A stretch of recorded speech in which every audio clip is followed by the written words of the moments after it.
네, 안녕하세요 여러분. QM 벤치입니다. 자, 오늘도 이제 그래픽 카드인데요. 조금 개성이 확실한 그런 모델을 가지고 왔어요. 기가바이트 에어로 RTX 4090 OC 모델이 되겠습니다.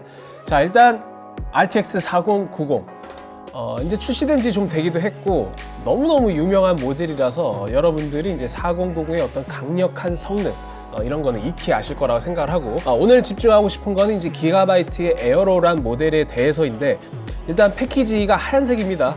이게 뭘 뜻하는지 알겠죠? 화이트, 화이트를 지향하는 그런 컨셉의 그래픽 카드인데 패키지부터 살펴보도록 하겠습니다. 되게 깔끔하네. 일단 뭐 제품에 관련된 이미지 그런 게 전혀 없습니다. 그냥 브랜드 로고 노출하고 에어로라는 로고가 아주 멋스럽게 디자인돼서 각인이 되어 있습니다. 그리고 이제 오른쪽에 강제적으로 집어넣어야 하는 엔비디아에 의해서 이런 지포스 RTX 4090 초록색 바가 있네요. 자, 패키지 뒷면으로 넘어가 보도록 하겠습니다. 패키지 뒷면에도 마찬가지로 되게 심플해요. 되게 심플하고 저는 이제 이런 형태의 디자인을 상당히 선호하는데, 일단 에어로 브랜드 로고 디자인이 저는 굉장히 잘 만들어진 것 같아요. 이 기가바이트에서 이런 로고조차 허투루 만들지 않는다는 그런 걸 보여주는데, 여기 보시면 그래픽카드의 전면 외형이 있잖아요. 이 전면 외형과 로고가 서로 디자인이 어우러지게끔 만든 게 아닌가 그런 생각이 듭니다. 일단 O자도 중간에 보시면 이렇게 살짝 끊겨 있는 모습이 있는데 실제로 쿨링팬을 보면은 이렇게 프레임이 동그랗게 되다가 여기는 뚫려 있거든요. 그런 모습을 형상화한 게 아닌가 그런 생각이 들고, 이 R자도 이 쿨링팬 하우징의 어떤 라운드 형태를 그대로 본따서 좀 일체감 있게 만들어진 것 같다라는 생각이 들어서 상당히 인상적입니다. 그리고 이제 윈드포스 쿨링 시스템을 탑재해서 이제 거대한 쿨링팬 3개가 탑재되어 있고요. 측면에 이렇게 히트싱크가 노출되어 있습니다. 그리고 OC 에디션, 살짝 팩토리 오버클럭이 적용되어 있고요. 그 다음에 3X 펜 24기가, 그 다음에 온라인 등록하면 4년까지 AS를 보장받을 수 있다, 이런 내용들이 나와 있습니다. 자, 바로 패키지 개봉해서 구성품 한번 살펴보도록 할게요. 왼쪽에서 이렇게 열어보면은 검은색 박스가 나오고요. 기가바이트 로고 있습니다. 요거를 위로 이렇게 살짝 열어주면은 스티로폼 있고 이거 꺼내주고, 안에 있는 거 꺼내볼게요. 다. 참, 안에는 이렇게 생겼습니다. 이렇게. 그리고 액세서리가 크게 많지는 않은데 브래킷이 있네요. 고정 브래킷이.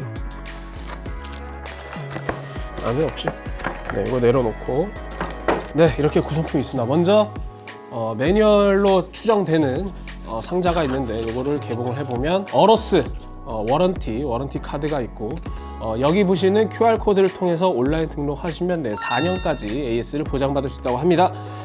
그리고 그래픽카드 고정 지지대를 어떻게 설치하는지 매뉴얼이 있네요. 이런 매뉴얼 아주 좋습니다. 이거 사실 처음 보는 분들한테는 조금 익숙하지 않을 수 있으니까요. 그리고 그래픽카드 간편 설치 가이드 있습니다. 이런 것들은 어떻게 구성되어 있는지 한번 볼게요. 하드웨어 설치는 어떻게 하는지 이런 것들이 텍스트로만 있나? 텍스트로만 있네요. 여기 보시면 한국어도 지원하고 있습니다. 여기 보시면 한국어로 장착 전에 컴퓨터 전원이 꺼져 있고 파워 케이블 연결 이런 내용들이 있네요. 한국어 지원하고 있습니다. 자, 그 다음에 구성품이 딸랑 2개라고 볼 수 있는데, 사실상 일단은 그래픽 카드 요새 많이 무겁잖아요. 고정할 수 있는 안티 SAG 브레킷이 마련되어 있고, 이 브레킷을 어떻게 설치하는지 그 방법은 매뉴얼에 잘 소개되어 있습니다. 그래서 이러한 형식의 어떤 고정 방식은 그래픽카드 지지대는 사실 어떤 공간이라든지 육안으로 봤을 때 존재감이 보여져서 조금 거추장스럽게 느껴지실 수도 있거든요. 그런 분들한테는 이렇게 브레킷 형태의 그래픽카드 고정이 조금 더 깔끔한 그런 고정 방식일 수 있습니다. 그리고 이제 브레킷 고정이 필요한 나사들이 있고요. 이런 게 이제 조립에 있어서는 손이 더 가는 게 맞는데, 설치를 하고 나서는 훨씬 더 뿌듯한 그런 장점이 있죠. 그리고 RTX 4090 16핀 보조전원 단자고요. 이 보조전원 단자 전용 케이블이 없는 파워 서플라이를 위해서 이렇게 변환 단자 8핀 4개 입력받을 수 있도록 변환 케이블을 제공하고 있습니다. 자, 이렇게 액세서리는 살펴봤고, 그래픽카드 본체를 꺼내 볼게요. 꺼냈습니다. 예뻐, 역시. 이게 바로 기가바이트 에어로 RTX 4090 OC 모델이 되겠습니다. 정말 예쁘네요. 정말 예뻐. 일단 이 컬러에 대해서 말씀드리면 여러분들이 이 화이트 컬러라는 게 그 인터넷을 통해서 사진을 통해서 보실 때는 사실 사진 촬영 또는 카메라 촬영으로 이런 화이트 색상을 찍으면 이게 은색인지 회색인지 화이트인지 이런 게 잘 구분이 안 될 수가 있어요.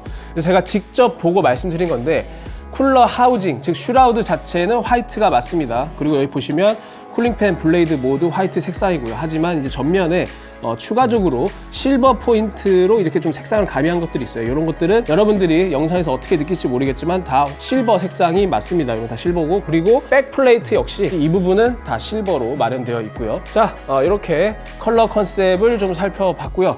전면 디자인을 보면은 최대한 쿨링팬의 크기를 제한된 크기 안에서 최대한 키우고자 하는 게 느껴집니다. 여기 보시면 거의 하우징 끄트머리에 달려고 하고 있어. 쿨링팬 3개가. 그리고 3개도 어떤 별도의 프레임이 나누어져 있지 않고 이렇게 중간에 뚫려 있어가지고 어떤 최대한의 풍량을 확보하려고 하는 그런 설계가 돋보입니다. 일단 그래픽카드가 상당히 거대한데 그래픽카드 길이는 약 34cm고 슬롯은 3슬롯이 약간 넘는 그 정도의 두께를 자랑하죠. 물론 RTX 4090이 워낙 거대한 그래픽카드라서 대부분 이 정도의 크기는 가지고 있는 것 같습니다.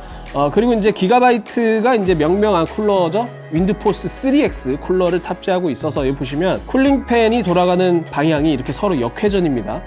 그래서 왼쪽이랑 오른쪽에 있는 쿨링팬은 이렇게 같은 방향으로 돌아가도 가운데 있는 쿨링팬은 반대 방향으로 돌아가는데 이게 뭐냐면 같은 방향으로 돌아가게 되면 인접한 쿨링팬에서 발생하는 어떤 공기 역학적인 성질이 조금 더 공기를 사방으로 퍼뜨리는 그런 형태가 나올 수 있다고 해요. 그래서 이제 서로 상충되는 방향으로 이렇게 회전을 시켜주면은 이 가운데 지점, 즉 공기가 맞닥뜨리는 부분이 직진성이 좋아져서 어떤 흡기라든지 풍량의 풍압에 도움이 된다고 합니다. 이런 건 이제 기술적인 특성이고 사실 어떤 실질적인 쿨링 성능 이런 거에 뭐 지대한 영향을 끼치고 그런 건 아니니까 조금 더 고급형 제품으로서 기술력을 가미했다. 이 정도 수준에서 받아들이는 게 좋을 것 같아요. 자, 측면 한번 가보겠습니다. 측면을 보면 상당히 거대한 히트싱크가 일단 눈에 들어옵니다. 정말 거대하고 지금 보조전원 단자 위치가 여기에 있는 걸로 봐서 기판이 이 정도에서 끝난다는 거를 여러분들이 아실 수 있을 거예요. 그리고 기판이 여기서 끝났는데 이제 살짝 아쉬운 게 히트 파이프가 드러나잖아요. 지금 이 그래픽 카드의 컬러 컨셉이 이제 화이트, 실버 이렇게 깔끔한 컨셉인데 지금 구리 히트 파이프의 구리색이 그대로 노출되는 게 저는 조금 아쉽습니다. 물론 취향에 따라서는 살짝 구리색이 보이는 게 이제 취향에 따라서 뭐 좋아하실 수도 있는데 개인적으로는 이런 걸 좀 니켈 도금 처리해서 조금 더 깔끔한 실버 색상으로 통일해 주는 게 조금 더 고급스러운 느낌이 아니었을까 생각이 들고, 그다음 왼쪽에 에어로 로고가 있는데 여기는 이제 LED가 점등되는 구역이고 오른쪽에 지포스 RTX 로고가 있는데 여기는 LED가 점등되지는 않습니다. 그리고 이제 깨알같이 기가바이트 로고도 넣어놨네요. 이 기가바이트가 자사 로고를 노출하는 거에 굉장한 욕심이 있는 것 같아요. 예전에 엔비디아에서 내놓은 타이탄 시리즈가 있습니다. 네, 타이탄 시리즈.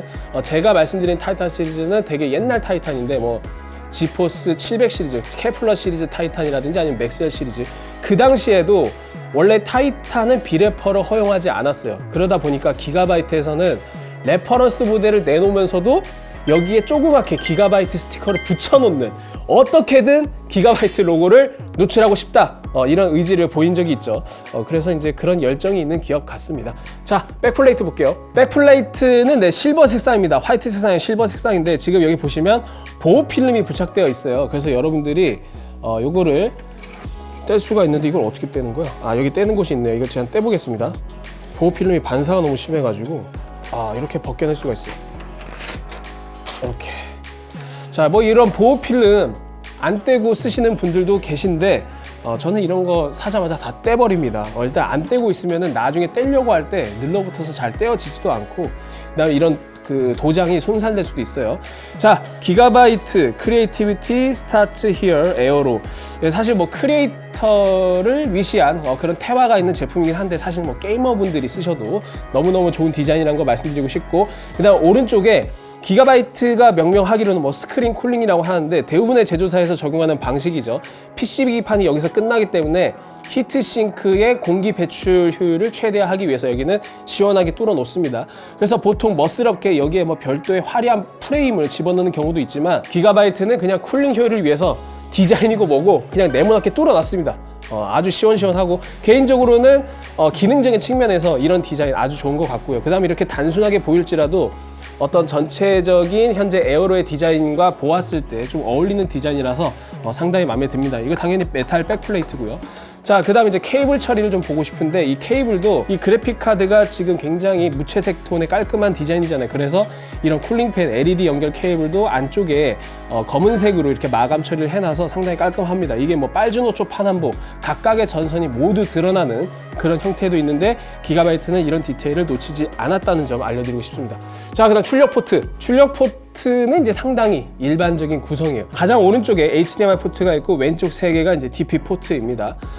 개인적으로 이런 형태가 가장 일반적이고 대부분의 그래픽 카드가 이런 형태를 띄우고 있긴 한데 기가바이트 에어로 제품 같은 경우는 이제 크리에이터를 좀 염두에 두는 그런 제품이다 보니까 개인적으로는 HDMI 포트 하나 더 말해주는 게 좋지 않았을까, 제품 컨셉을 생각했을 때 말이죠. 그런 생각이 들었고, 물론 비용 문제도 있겠지만은 이제 히트싱크를 설계할 때 아무래도 포트 하나를 더 두게 되면은 브레이킷 설계나 안에 히트싱크 면적을 조금 손해해야 되는 그런 문제도 있어서 사실 이제 간편하게 결정할 수 있는 문제는 아니지만 그래도 에어로 그래픽 카드라면 하나 더 있으면 좋지 않았을까, 그런 생각이 드네요. 자, 여기까지 이제 외형 디자인은 모두 살펴봤고요. 이제 분해를 통해서 히트싱크 그리고 이제 PCB를 살펴보도록 하겠습니다.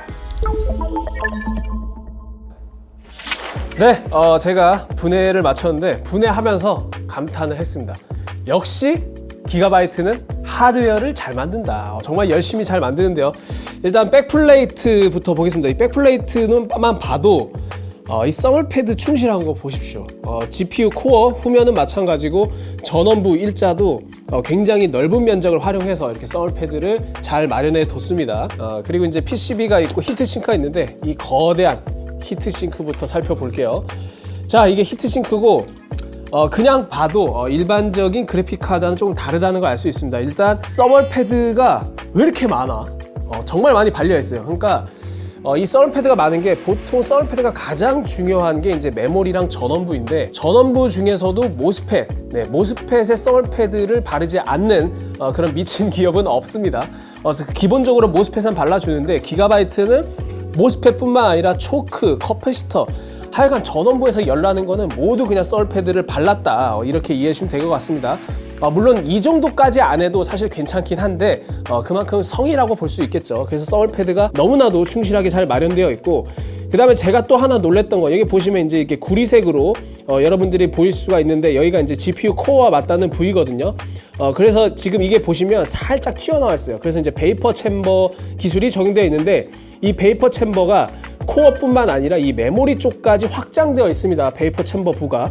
그래서 메모리와 맞닿는 부분도 어떤 베이퍼 챔버의 열전도 효율을 함께 가져갈 수 있게끔 이 쿨링 성능과 설계만큼은 정말 충실하게 잘 적용되어 있다. 이 부분을 말씀드리고 싶고, 그리고 되게 무거워. 되게 무겁고요.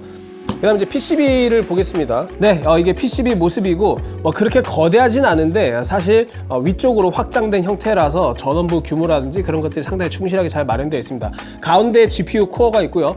RTX 4090이기 때문에 AD102 300 칩을 탑재하고 있습니다. 이 AD102 300이라는 칩은 이 300이라는 숫자에 주목을 해야 되는데, 여러분들 하드웨어 뉴스 통해서 4090 Ti니 타이탄이니 이런 게 나올 수도 있다, 이런 루머 보셨잖아요. 그런 제품 역시 이것과 똑같은 칩을 사용합니다. 하지만 그 제품은 지금 이 RTX 4090처럼 많이 커팅된 칩이 아니라 조금 더 활성화된 유닛이 더 많을 거예요. 그래서 풀칩이 될 수도 있고 아니면은 풀칩에서 살짝 깎은 그런 모델이 될 수도 있는데, 만약에 그런 모델이 나온다면 이 GPU 코드명은 AD102 300이 아니라 350일 수가 있고요. 만약에 풀칩이다 그러면 400이 될 수 있습니다. 그 점을 기억해 주시면 좋고, 물론 크기 자체는 동일해요. 그래서 이제 거대한 AD102 GPU 칩이 가운데에 있고, 그다음 메모리가 D자 형태로 감싸고 있습니다. 24기가 GDDR6X 모델이죠. 일단 전원부가 양옆으로 배치가 되어 있는데 당연히 드라이버 모스펫 탑재하고 있고, 이제 커패시터도 이렇게 오른쪽 왼쪽으로 이렇게 잘 정렬이 되어 있습니다. 전원부 규모도 상당하고 전반적인 PCB 디자인이 상당히 좀 잘 정돈되어 있는 그런 모습을 보여주고 있습니다. 그리고 이제 PCB 후면도 보면은 뭔가 뾰족하게 튀어나온 부분 없이 굉장히 잘 정돈된 그런 레이아웃을 가지고 있네요. 그래서 전반적인 어떤 빌드 퀄리티나 품질이 상당히 양호하다, 이렇게 평가를 내릴 수 있겠습니다. 자, 저희가 이제 히트싱크 그다음 PCB도 모두 살펴봤으니까 퀘이사존에서 테스트한 결과를 한번 확인해 보도록 하겠습니다. 네, 테스트 시스템은 보신 바와 같습니다. 인텔 CPU 코어 i9 13900K를 탑재해서 테스트를 진행했고요. 자, 첫 번째 3D마크 타임스파이 점수입니다. 기가바이트는 이제 OC 모드, 사일런트 모드, 이렇게 듀얼 바이오스를 지원하고 있는데 OC 모드라고 해도 15MHz 정도의 팩토리 오버클럭이 적용되어 있지 않아서 상당히 점수 차이는 작습니다. 그래서 파운더스 에디션과 비교했을 때 사실상 이 정도 차이는 대동소이한 결과이고요. 타임스파이 익스트림 역시 마찬가지입니다. 사일런트 모드, OC 모드, 파운더스 에디션 모두 급 성능을 기록합니다. 이러한 양상은 이제 게임 성능에도 그대로 적용이 되죠. 저희가 이제 4K 해상도에서 5종 게임을 가지고 평균을 내봤는데, 네, 역시 마찬가지로 파운더스 에디션과 아주 유사한 동급의 성능을 보여줬습니다. GPU 온도인데요. 다만 GPU 온도에서는 이제 확실한 차이가 납니다. 사일런트 모드에서는 팬 속도가 낮게 작동을 하기 때문에 OC 모드와 비교해서 조금 더 높은 GPU 온도를 보여주고요. OC 모드에서는 65도를 기록했습니다. 소음인데요. 소음에서는 OC 모드가 최대 약 44dB, 저소음 모드, 사일런트 모드에서는 약 38dB를 기록했습니다. 상당히 조용하네요. 다음은 열화상 카메라 온도고요. 네, OC 모드에서는 최대 64.2도, 사일런트 모드에서는 최대 73도를 기록했습니다. 사실상 발열량 자체는 동일한데 쿨링팬 RPM이 차이가 있기 때문에 RPM이 빠르게 돌아서 온도는 낮게 나타난 것으로 해석해 주시면 되고요. 소비 전력은 OC 모드나 사일런트 모드 별 차이가 없었습니다. 자, 마지막으로 고주파 측정 테스트인데, 저희가 이제 비교군으로 삼고 있는 RX 7900 XTX 플로드 상황과 비교를 해보면 조금 높습니다. 일단 XTX보다는 낮아요. 즉 XTX보다는 고주파가 양호한데 기가바이트 400 에어로 같은 경우에는 고주파가 확실히 체감될 만한 영역에 속해 있다, 이렇게 결론을 내릴 수 있습니다. 네, 기가바이트 에어로 RTX 400을 장착해서 부팅을 완료했는데요. 먼저 GPU-Z부터 살펴보도록 하겠습니다. 자, RTX 4090 AD102 칩을 탑재했고요. 네, 쿠다 코어는 무려 16,384개가 되었습니다. 물론 풀칩 기준으로 하면 이제 18,000개 정도 되는데 그 중에서 16,384개만 활성화되어 있다, 이렇게 이해하시면 되고, 부스트 클럭은 2,535MHz, 레퍼런스 모델이 이제 2,520MHz니까 그거보다 원 스텝, 즉 15MHz 정도만 위로 상향 조절되었습니다. 자, 그 다음에 어드밴스드 탭으로 이동하셔서 엔비디아 바이오스를 살펴보면 내부적인 전력 제한 레벨 설계를 확인할 수 있는데요. 기본값은 450W고 최대는 600W로 이제 파운더스 에디션하고 동일한 그런 구성이라고 할 수 있겠습니다. 자, 그래서 오늘 시연에서는 뭘 살펴볼 것이냐, 여러분들 RTX 4090의 성능이 얼마나 좋은지는 다들 알고 계시니까 이젠 좀 재미있는 시연을 좀 해보려고 해요. 바로 RTX 4090을 가지고 성능도 남아 도는데 저사양 게임, 저사양 게임까지는 아니지만 중저사양 게임을 8K로 한번 구동해보는 그런 시간을 가져볼게요. 일단 이 디스플레이 같은 경우는 이제 4K 모니터입니다. 여러분들이 4K 모니터만 있으면 물론 네이티브 8K 디스플레이 화질을 느낄 수는 없어요. 왜냐하면 픽셀의 한계가 있으니까. 하지만 8K 해상도를 적용해서 4K 모니터로 다운스케일을 적용했을 때 훨씬 더 어떤 고밀도의 화질을 즐길 수 있거든요. 그런 설정을 알아볼게요. 먼저 8K 설정을 위해서는 엔비디아 제어판을 실행해 주셔야 합니다. 어떤 기능을 활용할 거냐, 바로 엔비디아 DSR이라는 기능을 활용해 볼 건데, 엔비디아 제어판을 실행하시면 왼쪽에 3D 설정 관리가 있고요. 여기를 가시면 오른쪽에 DSR 요소라고 있습니다. 이 DSR이 뭐냐? DSR은 한마디로 이제 가상 해상도를 렌더링해서 그 다음에 모니터의 해상도에 맞게 출력 해상도로 다운스케일 해주는 기술인데, 한마디로 여러분들이 FHD 모니터를 가지고 있다 하더라도 FHD는 픽셀 수가 1920 by 1080이잖아요. 하지만 4K에 달하는, 즉 무려 4배 해상도죠. 가로 2배, 세로 2배 곱하기 해서 4배. 이 4배에 달한 해상도를 렌더링해서 다시 FHD에 맞게 줄여주면은 원래 네이티브에서 확인할 수 없었던 디테일들을 그대로 간직한 채 줄여줘서 훨씬 더 이미지 렌더링의 어떤 정확성이나 자연스러움 이런 걸 기대할 수 있단 말이죠. 그래서 이제 DSR 요소를 클릭을 해보시면 기본값은 꺼져 있습니다. 그런데 몇 배의 초고 해상도를 적용할 거냐 이런 메뉴들이 나와주는데 뭐 1.78, 2.25가 이제 DLD-SR이라고 해서 조금 더 어떤 선명도라든지 알고리즘이 개선된 버전이고 이런 거를 추천드리지만 여기서는 이제 시연을 위해서 극단적인 8K 해상도를 위해서 4배까지 올려보도록 하겠습니다. 여기 가장 아래로 내려보시면 4.00X 즉 4배란 뜻이죠. 8K 해상도는 7680 곱하기 4320입니다. 이거를 체크를 해주시고 확인을 눌러주시고 적용을 눌러주시면 이제 이 모니터에서는 8K 해상도를 적용할 수 있습니다. 자, 하나 보여드릴게요. 이 디스플레이 설정에서 해상도 보시면은 3840-2160인데 이거 보이시죠? 3840-2160 요거를 클릭해 보시면 7680-4320이 나옵니다. 이거를 눌러주시면 8K 해상도가 돼요. 지금은 배율이 350%라서 여러분들이 잘 감이 안 오실 텐데 이걸 100%로 더 볼까요? 어마어마하게 작아지죠? 네, 이게 바로 8K 해상도입니다. 근데 이렇게 되면은 화면이 아예 안 보이니까 제가 그대로 배율을 350%로 고정을 일단 해 두겠습니다. 자, 8K 해상도를 적용했으니까 여기서 끝나냐? 아닙니다. 제가 추천하는 방법인데 이렇게 DLD-SR이 아니라 일반적인 DSR을 적용하면은 물론 어떤 형태의 묘사력에 있어서 정확성이나 실질적인 화질 이런 것들은 증가하긴 하지만 뭐 다른 말로 DSR의 방식을 슈퍼 샘플링이라고 하기도 해요. 하지만 이제 이미지 선명도가 살짝 뿌얘지는 그런 느낌이 들 수도 있어요.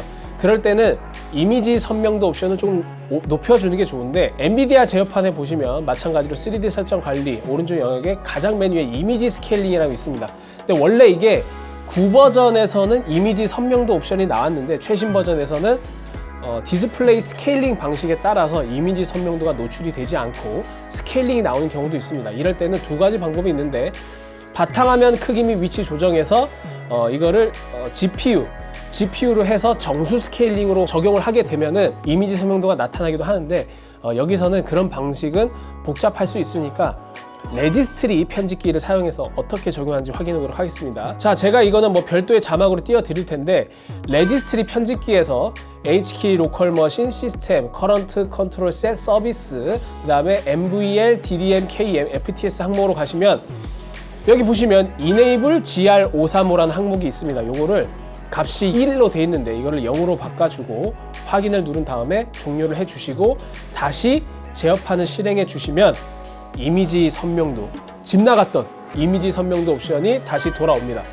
여기 3D 설정 관리 보시면 네, 이미지 선명화 옵션이 나왔죠. 이 이미지 선명화 옵션을 켜주셔서 대략 0.3에서 0.6 정도를 추천합니다. 그러니까 물론 게임마다 선명도 느낌이 달라가지고 어떤 건 0.3이 더 좋아 보이기도 하고 어떤 건 0.6이 더 좋아 보이기도 하는데 개인적으로 로스트아크는 뭐 0.6으로 해도 선명한 화질을 보는데 무리가 없을 것 같아요. 특히나 이번에는 DSR까지 적용을 했으니까요. 자, 0.6을 걸어주시면 여러분들이 DSR을 적용했을 때 약간은 선명도가 저하되는 느낌을 완벽하게 보장받으실 수 있습니다. 이 옵션을 통해서요. 자, 이렇게 8K 해상도까지 활성화하고 이미지 선명화 옵션까지 적용해서 로스트아크를 한번 실행해 보도록 하겠습니다. 자, 일단 게임 시작을 누르고 실행될 때는 이제 조금 시간이 걸리니까 조금 이제 제가 부연 설명을 드릴게요. 이 DSR이라는 기술은 효용성이 개인차가 심합니다. 왜냐?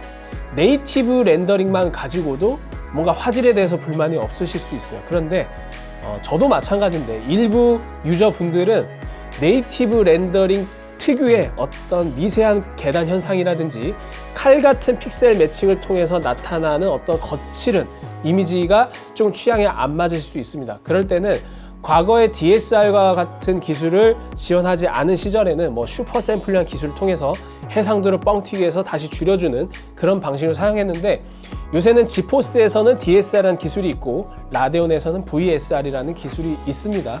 그래서 그런 기술을 통해서 여러분들이 훨씬 더 초고 해상도의 자연스러운 이미지를 느끼실 수 있으니까 참고를 해주셨으면 좋겠어요. 물론 성능 역시 실제 8K에 달하는 그런 GPU 부하가 일어납니다. 그래서 이렇게 4090과 같이 초고 성능 그래픽 카드에서는 이제 성능이 충분하니까 이런 걸 느낄 수 있고 물론 4070 Ti라든지 이런 것들은 이제 DSR을 사용하기에 부담스러울 수 있는데 여러분들이 만약에 최신 게임이 아니라 조금 저사양 게임, 고전 게임을 실행한다 그럴 때는 뭐 사용하셔도 괜찮겠죠. 자, 일단 로딩이 다 끝나고, 자, 지금 해상도가 어떻게 되는지 제가 아직 옵션을 통해서 확인을 안 해봤는데, 자, 옵션 환경 설정에 가셔서 해상도가 지금 4K거든요. 이거를 7680 4320 8K를 적용해 보도록 하겠습니다. 네, 8K로 적용하니까 지금 모니터링 툴이 너무 작아지거든요. 제가 이거를 여러분들이 볼 수 있도록 확대를 해볼게요.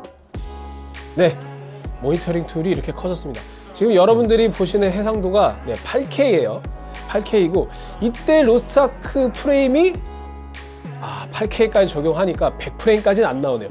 그래도 80에서 90프레임, 상당히 높은 프레임이 나오고 있습니다.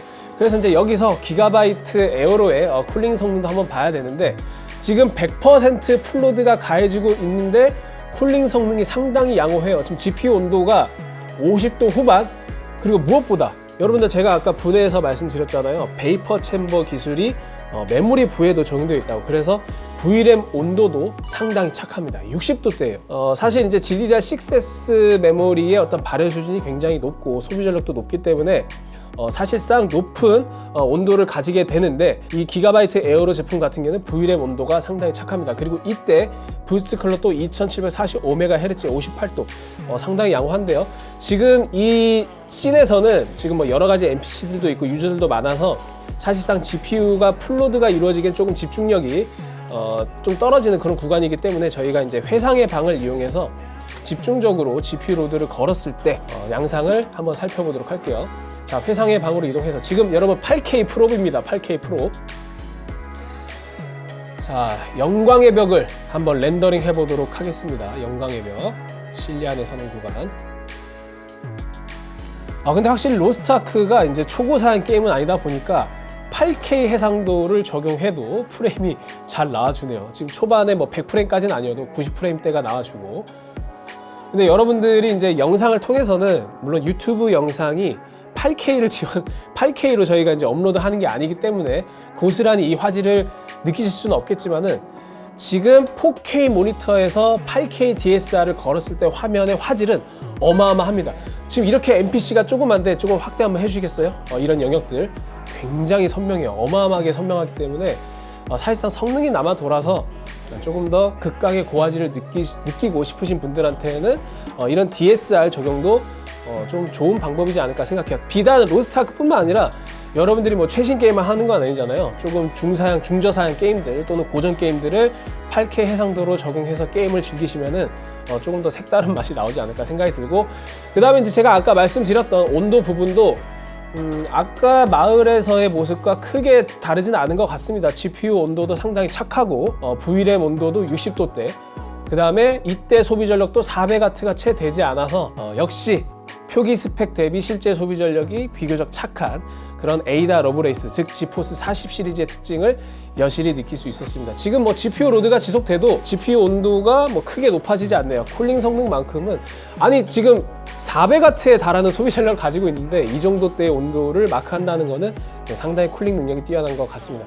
지금 뭐 70프레임대도 나오고 90프레임대까지 나오는데 이 정도 프레임에 만족할 수 있다면 8K 로스트 아크도 전혀 무리가 없다, 이렇게 결론을 낼 수 있겠네요. 네, 이상으로 기가바이트 에어로 RTX 4090의 특징을 살펴봤어요. 제가 이제 뭐 여러 가지 테스트를 했는데, 일단 좋았던 점은 디자인이 너무 깔끔하죠. 디자인 너무 깔끔하고 이제 화이트, 실버 색상의 조화. 그 다음에 단순히 깔끔한 것뿐만 아니라 기가바이트가 워낙 뭐 그래픽카드 마더보드를 만들어 온 역사가 깊기 때문에 노하우가 있어요. 그러한 노하우가 어떤 베이퍼 챔버의 메모리 부까지 확대를 해서 상당히 착한 온도를 보여줬다는 것도 그렇고, 화려한 RGB를 좋아하시는 분도 계신데 이제 심플한 그래픽카드 디자인을 원하시는 분들도 분명히 존재하기 때문에 그러한 분들의 취향을 너무나 잘 이해하고 있는 그런 디자인이 아니었을까 생각이 듭니다. 그리고 이제 실질적인 쿨링 성능이 너무 뛰어났다는 점, 그 부분도 상당히 저는 마음에 들었고요. 쿨링 성능이 단순히 뛰어났다기보다는 GPU 온도, 그 다음 메모리 온도가 모두 착했고, 그 다음에 이제 듀얼 바이오스를 지원함으로써 OC 모드와 사일런트 모드의 어떤 취향으로 선택할 수 있게끔 그렇게 마련한 것도 좋았습니다. 그럼 이제 아쉬운 건 뭐가 있었냐?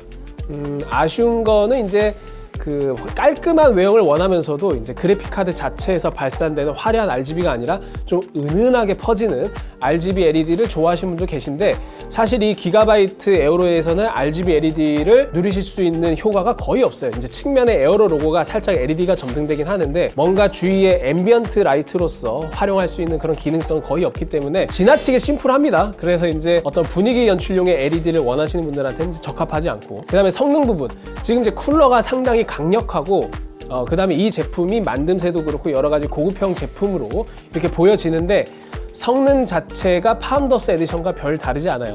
실제로 저희가 4090 파운더스 에디션을 뭐 적게는 3장, 많게는 5장 정도 이렇게 만져봤는데, 실제로 게임을 실행했을 때 부스트 클럭이 2730에서 2790 정도, 이렇게 그 범위를 왔다 갔다 합니다. 실제로 이 기가바이트 에어로 제품 역시 팩토리 오버가 15MHz 정도 적용되어 있다고 하나, 이 15MHz 정도의 클럭은 사실상 OC 제품이라고 보기에는 너무나 미약한 수치예요. 그래서 우리가 실제로 게임을 실행해 봐도 지금 이 기가바이트 에어로 제품도 로스트아크 8K를 적용했을 때 2745MHz거든요. 그래서 파운더스 에디션이 보여줄 수 있는 범위 안에 속해 있기 때문에 어떤 성능 부분에서는 차별화를 이루지 못했다. 이 정도가 아쉬운 부분이라 할 수 있겠습니다. 하지만 전반적으로 성능도 그렇고 4090의 성능이 워낙 강력하고, 그 다음에 이제 쿨링 능력, 디자인, 다양한 부분에서 이제 고급형 제품으로서 만족스러운 마감을 보여준 그런 제품으로 평가할 수 있겠습니다. 네, 이상으로 RTX 4090 기가바이트 에어로 제품을 살펴봤고, 또 재미있는 콘텐츠, 흥미로운 제품으로 찾아오도록 하겠습니다. 여러분 안녕.